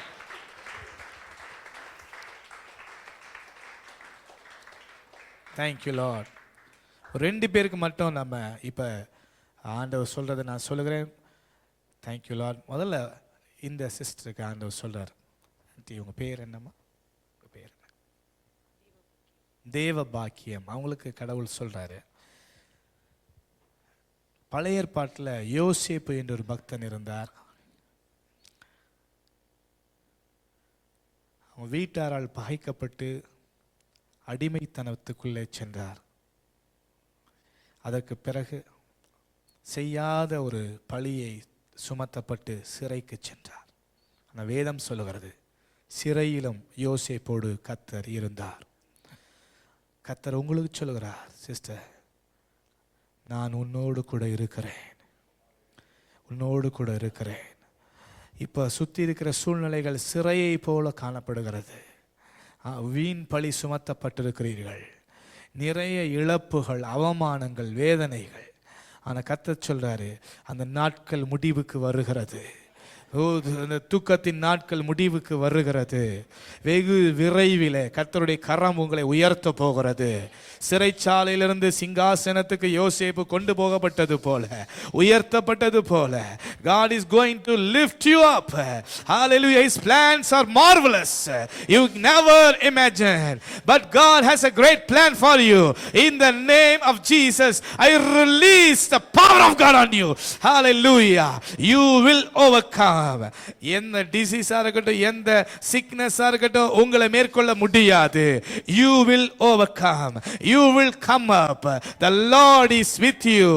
Lord is with you. Lord is with you. யோசேப்பை தேவன் உயர்த்தினது போல உங்களை உயர்த்த போறேன்னு சொல்றாரு. Thank you Lord. Thank you Lord. Thank you Lord. Thank you Lord. Thank you Lord. Thank you Lord. உமக்கு நாங்கள் நன்றி செலுத்துகிறோம் ஆண்டவரே. உமக்கு நாங்கள் ஸ்தோத்திரிக்கிறோம் ஆண்டவரே. நன்றியோடுமே துதிக்கிறோம் ஆண்டவரே. நன்றி ராஜா, நன்றி ராஜா. இன்னொரு தேங்க் யூ ஹோலி ஸ்பிரிட். அவன் இந்த அன்பு சகோதரனுக்கு கர்த்தர் சொல்றார், அண்ணன் பேர் என்ன? Your name? செல்வத்துறை. ஆண்டவர் சொல்றாரு, நான் முன்னாடியே பார்த்தேன், பிரசங்கம் நடந்து கொண்டிருக்கும் போதே ஆவியின் கண்கள் ஆண்டவர் காமிச்சாரு. ஒரு சின்ன ஒரு நல்ல ஒரு அழகான பேஸ்கெட், அதில் வந்து ஆண்டவர் சில கிஃப்ட்ஸை வச்சு ஃப்ரூட்ஸை வச்சு அப்படியே எடுத்து உங்கள் கையில் கொடுக்கறத நான் பார்க்குறேன். Just hold your hand like this, both of you please. ஆண்டவரே, நீர் கொடுக்குற அந்த கிஃப்ட் ஏற்கனவே அது ஸ்பிரிட் லெவலில் வந்துருச்சு, இருந்தாலும் அவங்களுடைய விசுவாசத்துக்காக இப்போ நான் ரிலீஸ் பண்ணுறேன். Lord give them, Lord bless them right now. I release it in the name of Jesus. உங்கள் வெட்கத்துக்கு பதிலாய் இரட்டத்தனையான பலன் வரும். ஓ ராமனா சீக்கராமனா தீமினியா கரபா, வெட்கத்துக்கு பதிலாய் இரட்டத்தனையான பலன் வர போகிறது. The Lord is going to bless you with double fold of blessings instead of your shame. நீங்க நினைக்கிறீங்க நாட்கள் கடந்து போய் விட்டது. You may be thinking the time has passed by. ஆனா ஆண்டவர் சொல்றாரு, காலங்கள் என் கரத்தில் இருக்கிறது. But the Lord says, I am holding the time. I will renew your strength. உன்னை நான் பலப்படுத்துவேன். உங்கள் பலத்தை நான் புதிதாக்குவேன். I will renew your strength. ஆமென். காண்டாமிருகத்துக்கு ஒத்த பலனை தருவேன். Oh, I will give you the strength of a rhinoceros. உங்கள் வீடு ஆனந்த மகிழ்ச்சியினால் கர்த்தர் நிரப்ப போகிறார். Your house is going to be filled with joy. Thank you Lord. கைகளை தட்டி நாம் தேவனை மகிமைப்படுத்துவோமா? Hallelujah. Hallelujah. Hallelujah. Let's glorify God. Hallelujah. Hallelujah. Hallelujah. Hallelujah. Hallelujah. Hallelujah. Thank you Lord. Thank you Lord. இந்த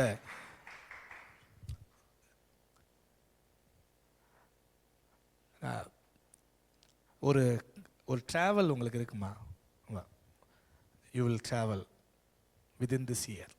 ஆனால் அது எந்த கண்ட்ரி நேம் சில நேரத்தில் எனக்கு நல்லா தெளிவாக சொல்லுவார் ஆண்டவர். இப்போ சொன்னார், but I couldn't understand the name. So but the matter என்னன்னா, you will travel within this year. ஆண்டவர் கூட்டிகிட்டு போவார் உங்களை. Thank you Lord. இந்த சகோதரிக்கு ஆண்டவர் சொல்கிறார், உங்கள் பேர் என்ன? Jessica. It's good news, don't be panic. ஆண்டவர் என்ன சொல்கிறாருன்னா, நிறைய முயற்சி செஞ்சீங்க, ஆனால் பலன் ரிசல்ட் அப்படின்னு வரும்போது நார்மலாக இருக்குது. முயற்சி பண்ணாதவனுக்கு வித்தியாசமே இல்லாத மாதிரி ரிசல்ட், அதனுடைய முடிவு பார்த்தா நார்மலாக இருக்குது. ஆனால் ஆண்டவர் சொல்கிறாரு, தேங்க்யூ லார்ட், தேங்க்யூ ஜீசஸ். சீக்கிரம் ஒரு சீசன் உங்கள் லைஃப்பில் வருது. இவ்வளோ நாள் நீங்கள் முயற்சித்து நடக்காத காரியங்கள் இந்த வர ஜூன் மாதத்தில், இந்த 6வது மாதத்திலிருந்து 1 by 1, ஒன் ஆஃப்டர் அனதர் அப்படி நடக்கிறது நீங்கள் பார்ப்பீங்க. Thank you Lord, thank you Jesus, thank you. ஒரு ஒரு ஒரு உங்களை ஏற்கனவே பார்த்தனா ரைட். ஒரு ஃப்ளோர், ஒரு பூ அப்படியே மலருகிறத ஆண்டவர் காட்டுறார். மலருகிறது. New season. வாழ்க்கையில் ஒரு புதிய பகுதிக்கு கடவுள் உங்களை கொண்டு போகிறார். மலரும் மலரும். உங்கள் ஜெபங்களுக்கு பதில் வருகிறது. கர்த்தர் உங்கள் ஜெபங்களை நினைத்திருக்கிறார். அவர் பதில் கொண்டு வந்து கொண்டிருக்கிறார். Thank you Lord, thank you Lord. உமக்கு நாங்கள் நன்றி சொல்லுகிறோம் அப்பா. இந்த சபையை நீங்கள் எவ்வளவோ நேசிக்கிறீங்க ஆண்டவரே. இந்த திருச்சபை ஆண்டவரே அப்பா, அந்த உலகத்தில் உமக்காக ஆண்டவரே தங்களை வேறு பிரித்து கொண்ட ஒரு திருச்சபை ஆண்டவரே. இந்த ஜனங்கள் ஆண்டவரே உமக்காக அவர்கள் தங்களை வேறு பிரித்திருக்கிறார்கள் கர்த்தாவே. ஹல்லேலூயா. ஆகவே இவர்களை மகிமைப்படுத்தும் ஆண்டவரே, மகிமைப்படுத்தும் ஆண்டவரே. சில பேர் ஆண்டவர் இஸ்ரேல் தேசத்துக்கு கொண்டு போகிறார். இஸ்ரேல் ட்ரிப் மேபி உங்கள் சர்ச் மூலமாக கூட எனக்கு தெரியல. I don't know the structure, the administration of this church, but I am just telling you, if you are நீங்கள் பிளான் பண்ணிட்டு இருந்தீங்கன்னா அதை கன்ஃபர்மேஷனாக எடுத்துக்கொள்ளுங்க. As a church you will travel to Israel. கர்த்தர் உங்களை கொண்டு போய் அதில் உங்கள் சபையை கனப்படுத்த விரும்புகிறார். இல்லை இண்டிவிஜுவலாக இருந்தாலும் யூ கோ ஆஸ் இண்டிவிஜுவல். கர்த்தர் உங்களை கனப்படுத்த விரும்புகிறார். இந்த சபையின் மேலே கர்த்தருடைய திறந்த வானம் இருக்கிறது, திறந்த வானம் இருக்கிறது. Open hand over this church, open heaven over this church. ஆண்டவர் உங்கள் ஜெபத்தை கேட்கிறார். God is hearing all your prayers. இந்த இடத்திலிருந்து அநேகரை தலைவர்களை கர்த்தர் எழுப்ப போகிறார். God is going to raise many leaders from this church. நீங்கள் இந்த சமுதாயத்தை பாதிப்பீர்கள். You will make an impact upon this community. Hallelujah. Amen. ஓ உமக்கு நன்றி ஆண்டவரே, நன்றி ஆண்டவரே, நன்றி ஆண்டவரே. Thank you Lord. Shall we all give a clap offering to our Lord Jesus and glorify God for his words, for his works. அவருடைய வார்த்தைகளுக்காய், அவருடைய கிரியைகளுக்காய் கரங்களை தட்டி தேவனை மகிமைப்படுத்துவோம். ஆமென். ஆமென்.